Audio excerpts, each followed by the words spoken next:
A crise política na história do Brasil, na entrevista do dia com Maria Lídia Flandoli.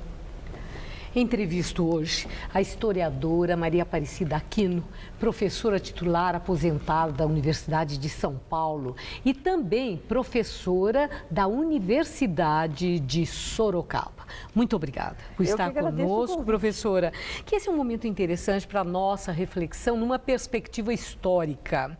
A crise política e econômica atinge um nível muito elevado, com um processo de impeachment em andamento, com um confronto político polarizado em que as forças políticas se enfrentam de forma muito densa. O que eu quero saber, nós podemos dizer que hoje o Brasil vive, do ponto de vista da história, um momento ímpar? Pode-se dizer, de certa forma, que é ímpar, dadas as condições da crise atual. Né? Mas a gente pode tecer considerações em relação ao passado. Nós, historiadores, fazemos isso, né? Vivemos comparando com o passado. Então, por exemplo, há muita semelhança com o que acontece agora e o que aconteceu no ano de 1964. Então, em 1964, só para as pessoas que não têm lembrança ou que já passou o tempo, em 1964 nós tivemos uma crise que derrubou ilegalmente, de forma ilegítima, um presidente legitimamente eleito, um presidente que era o presidente João Goulart. E também para se lembrar do que está acontecendo hoje, os meios de comunicação naquela época também teceram um papel muito significativo, tiveram um papel muito importante. Porque o que acontece hoje, a crise que você tanto observa, que você tanto ouve falar, é uma crise também que a todo momento está sendo anunciada para você. Então, eu quero dar um dado para que a gente tenha uma ideia. Em novembro de 2014, ou seja, no momento em que houve a segunda eleição da presidente Dilma, naquele momento, o Brasil tinha uma taxa de desemprego de 5%. Para o espectador que não sabe, 5% significa internacionalmente uma ausência de desemprego. É considerado tão baixo que é como se não existisse desemprego no Brasil. 2 meses mais tarde, a presidente assume no dia 1º de janeiro. No dia 2 de janeiro, parece que o Brasil acabou. Entrou numa crise terrível. Então, eu pergunto, como é que pode existir essa mudança tão grande de um momento de 2 meses antes para 2 meses subsequentes? Então, a minha perspectiva e a minha ideia é que essa crise que nós vivemos é uma crise criada. Ela foi construída ao longo do tempo e hoje já estamos em meio a ela. A palavra golpe é adequada para ser referido ao processo de impeachment que está em andamento? É extremamente adequado na medida em que o processo de impeachment não tem nenhuma comprovação. Quando você fala, por exemplo, o erro da presidente foi o fato de que ela segurou o dinheiro X para determinados projetos sociais. Eu pergunto, em que lugar do mundo e em que situação alguém seria contra a que alguém guardasse um dinheiro para colocá-lo em projetos sociais? Projetos sociais que conduzem à melhoria da maioria da população brasileira. Mas não é esse o chamado crime de responsabilidade. O crime de responsabilidade é outra coisa, mesmo que a finalidade das manobras contábeis tenham sido com o objetivo de pagar, cumprir, honrar com os compromissos com projetos sociais.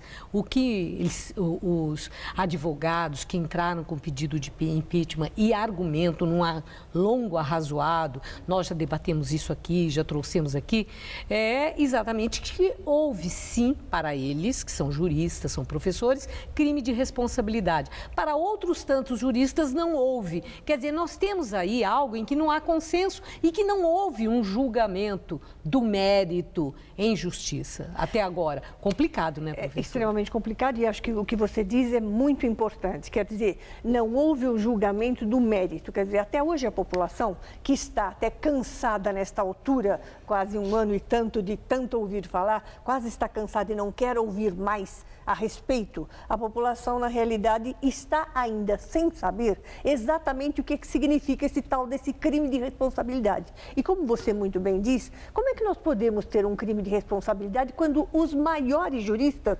divergem a respeito? Não há um consenso. Então, pergunto eu, que crime é esse?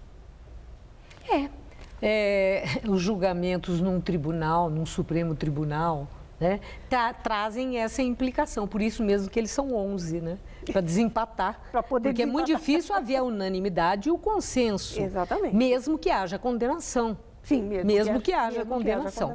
Mas, de qualquer forma, voltando aqui para a história, né? Vamos lá. A imprensa. A professora fez a referência aqui do papel da imprensa no golpe de 64, numa clara relação com o que acontece agora. Sim. Há semelhanças da atuação da imprensa de 64 com a atuação da imprensa de agora, que é uma imprensa que foi vítima da censura na época da ditadura, uma imprensa que lutou pela redemocratização, pela volta ao Estado de Direito do país. Essa imprensa é comparável àquela daquela época? Lamentavelmente é. E devo dizer, eu que estudei o Jornal Estado de São Paulo e gosto muito do Jornal Estado de São Paulo, eu que estudei exatamente no momento da censura, ele teve 3 anos de censura, eu devo dizer que desta vez não haverá poemas de Camões que vão resolver a situação que virá daqui para frente. Se configurar o que nós estamos observando tão negativamente. Tudo aquilo que está acontecendo hoje é alguma coisa que vai ser muito negativa para o país, quase que independentemente daquilo que vier a acontecer.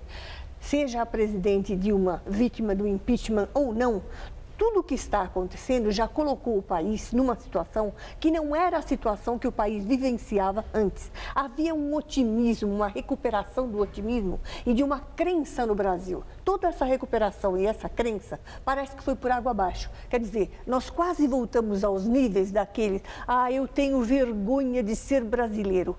Quase que nós estamos nesse nível. E, de certa forma, há uma certa vergonha quando a gente lembra da Câmara e dos nossos queridos deputados que foram lá e disseram, em nome da minha mãe, em nome do meu cachorrinho, em nome da minha avó, em nome da bisavó, eu digo, e assim votavam. Né?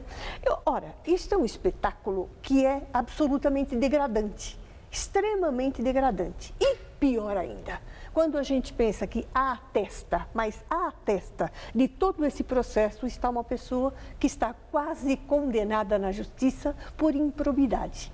Então eu pergunto, que legitimidade existe nisso? Como é que nós poderemos daqui a algum tempo, historicamente, defender esse processo? Com que base? Mas a história defende ou registra um processo? A história registra, mas a história tem posição. Existem muitos historiadores que gostam de dizer, existe uma neutralidade, eu sou neutro. Eu leio o documento, eu faço uma análise, mas eu apenas analiso o que está escrito. Isto é absolutamente impossível e improvável. Sempre a pessoa se posiciona. Então eu vou falar do lugar social onde eu estou. Então, qual é o lugar social que eu ocupo? De acordo com esse lugar social, eu me posiciono. E não está errado. Não existe possibilidade de neutralidade. A neutralidade é algo criado, inventado, impossível.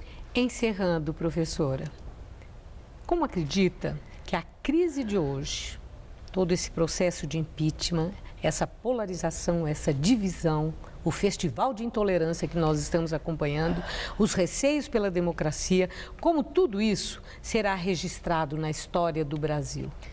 Será registrado na história do Brasil como um dos momentos mais terríveis que a República Brasileira já vivenciou. Vivenciamos alguns momentos terríveis. Eu acho que é muito terrível o segundo governo Vargas, que acaba desembocando no seu suicídio, vamos dizer assim. É extremamente lamentável o período que antecedeu 64 e os 21 anos posteriores a ele. Então, a história registrou isto e registra isto de uma maneira profundamente negativa. E eu lamento dizer, acredito que registrará de maneira profundamente negativa todas as forças que se juntaram sem prova alguma, sem comprovação, para dizer e para criar um processo que está colocando o Brasil numa situação de muita dificuldade, na qual o povo brasileiro não merece. Muito obrigada, professora. Mas eu que agradeço Uma boa o convite. noite. Obrigada. Boa noite. Estela.